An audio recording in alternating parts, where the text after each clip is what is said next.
যে ভালোবাসার বার্তা দিয়ে গেলেন সুভাষিস দা এবং আত্রেয়ী, সেই ভালোবাসা নিয়েই এবং ভালোবাসা রেশটুকু মনে নিয়ে আজ এই বর্ষণমুখর সন্ধ্যায় সকলকে জানাই বৃষ্টি ভেজা শুভেচ্ছা। আজকে শ্রুতির সংলাপ আয়োজিত আজকের এই সন্ধ্যায় বন্ধু মৌমিতার ডাকে আমাদের নিবেদন বন্ধুর বাড়ি। রচনা ধনঞ্জয় ঘোষাল। শুরু করছি আজকের নাটক বন্ধুর বাড়ি।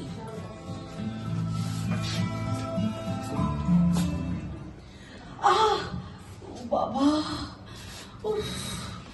কতবার বলেছি যে উঁচু ঢিপিটাকে সমান করতে, হাসতে যাতে দুপুর প্রচুর কাটছে, দেখার লোক নেই। আবার শুনে থাকার এই এক জ্বালা। পাহাড়কে পড়ে গেলাম, তোরা লোক নেই একটা। ওরে বাবা, ব্যথাটা সোজা করবো। এখানে এইভাবে তুমি? আরে এই যে ঢিপিটা দেখছো, ওটাই হোঁচট খেয়ে পড়ে আছিস। তোরা লোক নেই। আরে ওঠো ওঠো, ব্যথা।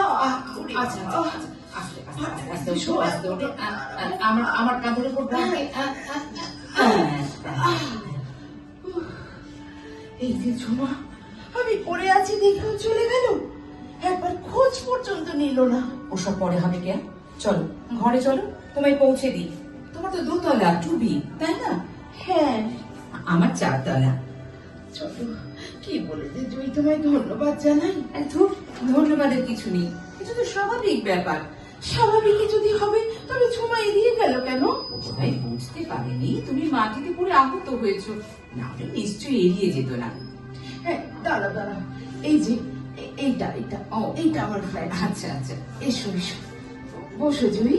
তোমাদের আলোচনা শুনেই আমি 3 তলা থেকে নেমে এলাম। এই যে কেয়া, তুমি ভাবলে কি করে যে আমি তোমায় এড়িয়ে গেছি? না মানে আমি পড়ে গেছি দেখেও কত জিজ্ঞেস করবে। করতাম, জয়ী ঠিক বলেছে, দেখলে জানলে কেউ এড়িয়ে যায় না। আচ্ছা আচ্ছা, বেশ বাবা, তুমি তাহলে ঝুমা? হ্যাঁ, আমি জয়ী। আর শোনো, এখন কিন্তু আমাদের ঝগড়া করার সময় নাই, বরং ঝুমা তোমাকে একটা কাজ করতে হবে। কাজ মানে কি কাজ? কিছু না, তুমি ফ্রিজটা খুলে বরফটা এনে একটু ওর পায়ে ব্যথায় লাগিয়ে দাও, পারবে? অফকোর্স পারবো। এই না না না, পায়ে লাগানোর দরকার নেই, ওটা আমি নয় নিজে। আরে বরফ কোথায়? ফ্রিজ তো বন্ধ। এই বাবা, সকালে চালাতেই ভুলে গেছি, সর্বনাশ, মাছটা কোথায় গেল গো? ঠিক আছে দাঁড়া, পাশের ফ্ল্যাটেই শুনি আছে, ওকে ডাকি। আর যেতে হবে না, আমি এসেছি। সকালবেলায় তোমার ফ্ল্যাটে এত আওয়াজ শুনে ভাবলাম কি হলো রে বাবা। ওরে সুমি, আগে বরফটা নিয়ে আয়। বরফ আনছে কাজের মেয়েটা। ও, তুমি শুনি? হ্যাঁ, তোমার কথাও শুনেছি। কি আশ্চর্য না, এতদিন পর আমাদের প্রথম দেখা হলো। তুমি আর দেখবে কি করে জয়ী? কলেজে বেরিয়ে যাও, সারাদিন থাকো কোথায় যে দেখবে? ওটা তো করতেই হবে শুনি। এই তো বরফ এসে গেছে, দাও আমি বরং এই দেখে না বলি। না, আরে থাক থাক, আরে তা বলে পায়ে হাত দেবে নাকি? আরে হাতটা সরাও কেয়া। দাও কিয়া, এই ব্যাপারটা তুমি পেয়েছিলে বলেই আজ আমরা প্রথম একে অপরকে ছুঁয়ে ছুঁয়ে দেখছি। ঠিক বলেছ, এতদিন পরে আমরা এক জায়গায় হয়ে পরিচিত হচ্ছি। আমাদের ছোট্ট আবাসন 16 ঘরের, একসাথে না আছে পুজো, না আছে রবীন্দ্র জয়ন্তী। কেয়া, কমেছে একটু ব্যথাটা, আর তোমার ধারণাটা ভেঙেছে যে আমি ইচ্ছাকৃত এড়িয়ে যাইনি তোমায়। এই আর লজ্জা দিও না তো, খুব হয়েছে। আচ্ছা কিয়া, তোমায় কিন্তু এবারে রেস্ট নিতে হবে। শোনো, আমি তোমার নাকটা পাঠিয়ে দেবো, তোমার এই পানি হাঁটাচলা করতে হবে না। আরে জয়ী, তুমি 4 তলা থেকে খাবার আনবে কেন? আমি তো পাশের ফ্ল্যাটেই থাকি, আমি কেয়াকে বলো। যাই বলো, জয়ী এটা চমৎকার বলেছে। এই প্রথম আমরা ছুঁয়ে ছুঁয়ে দেখছি। Good idea. ছুঁয়ে ছুঁয়ে যদি দেখা হয় তবে তবে আমাদের এমন একটা প্রথম আলাপকে সেলিব্রেট করা যাক। সেলিব্রেশনটা কি শুনি? কিছুই না, আমরা বরং আমাদের প্রত্যেকের লাঞ্চটাকে নিয়ে এসে কেয়ার ফ্ল্যাটে একসঙ্গে ভাগ করে খাই, কেমন হবে বলো তো? রাজি? ওয়ান্ডারফুল। তা আমায় কি করতে হবে বলো? ছবি তুলে শুধু পোস্ট করতে হবে। এই মা, চলো চলো চলো, সুমি থাক, আমরা বরং আমাদের লাঞ্চটাকে নিয়ে চটপট কেয়ার এখানে চলে আসি।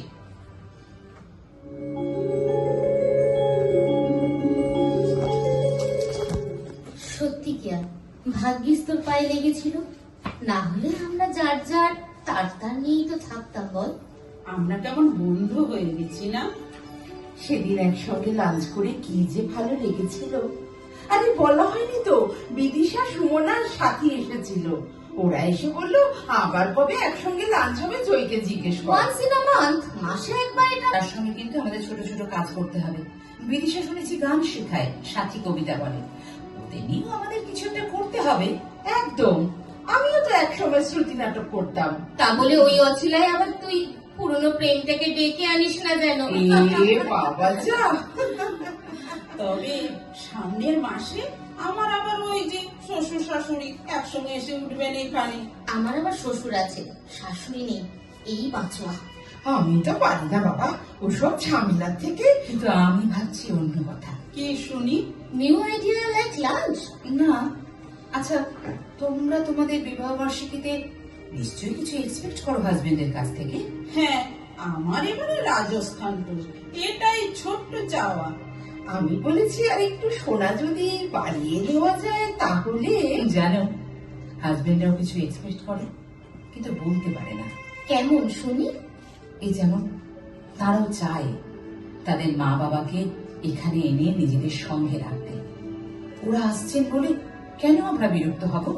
তুমি আয় করো বলে শাশুড়ি তোমায় মান্নি করে, আর আমাদের আয় নেই বলে শাশুড়িকে মান্নি করতে হয়। এইটা কিন্তু একদম ঠিক। আর ওই বুড়ো বুড়ি ঝামেলা নিয়ে দেখো, আমাদের ছেলেমেয়েরা কেউ এখন মাধ্যমিক, কেউ গ্রাজুয়েশন। ওরা যদি সেটেলমেন্ট করে নেয় অন্য জায়গায় চাকরি পাবার পর, তাহলে বছর 15 বাদে দেখবে এই আবাসনটা গোটাটাই একটা বৃদ্ধাশ্রম হয়ে যাবে। তখন ওরা না আসবে এখানে থাকতে, না ওরা নিয়ে গিয়ে তোমাদের ওখানে রাখবে। এটা ভেবেছো একবারও? না, এমন ভাবে ভাবিনি সত্যি। তবে ঠিকই, কিন্তু কেন আমরা এতদিন এটা বলতে পারিনি? বিষয়টিকে এতদিন ঝামেলা মনে করেই এড়িয়ে গেছি, আজ ধারণাটা পাল্টে গেল। দেখ কেয়া, জয়ী কিন্তু জিনিয়াস। আচ্ছা আচ্ছা, আর শোনো, এবারে কিন্তু আমাদের এই আবাসনে সব মেয়েদের এক হতে হবে কাজের সূত্রে। কাজ দিয়ে মানুষ চেনা যায়, জানো তো? চমৎকার বললে তো জয়ী। সত্যি এতদিন তো পছন্দের কাজ ছাড়া তেমন কিচ্ছু করায় আগ্রহ ছিল না। আমি অবশ্য বুটিক আর সংসার একসঙ্গেই চালাচ্ছি। হ্যাঁ, আমাদের সব কাজকে সমান গুরুত্ব দিয়ে ভাবতে হবে। তবে আমি চাই প্রত্যেকের জন্ম মাসে আমরা তার ফ্ল্যাটে সবাই মিলে ছুটি দিলে একসাথে বসে মেয়েরা লাঞ্চ করব।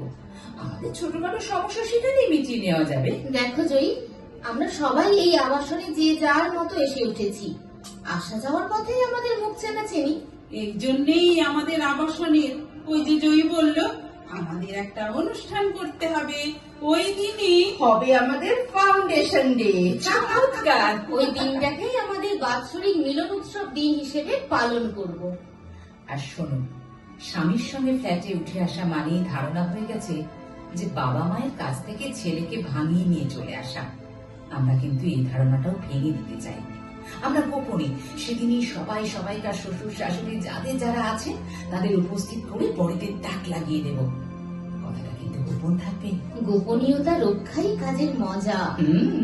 আর সেদিন আমরা ঘোষণা করব যে আমরা তাদের নিয়েই রাখতে চাই। আমরা সেদিন বলবো যে আমাদের আবাসন নিজেই একটা পরিবার। আমাদের বিপদে নার্সিং হোম বা হসপিটালে পালা করে প্রতিদিন দুজন পুরুষ রাত জাগবে, যে কোনো পরিবারের যে কারোর জন্য। আবাসনের সব মেয়েদের নিয়ে হবে উৎসব, আবৃত্তি, পাঠ, গান, গল্প। আর আমরা প্রতিটি নারী দিবসে ধারাবাহিক ভাবে আমাদের কোনো না কোনো অগ্রজ নারীকে সম্বর্ধনা দেব। খুব আনন্দ হচ্ছে, অসাধারণ আইডিয়া। তাহলে আমরা প্রস্তুত তো? চলো চলো, আমাদের এবার দৌড়ালে হবে না, কিন্তু এখন আমাদের উঠতে হবে।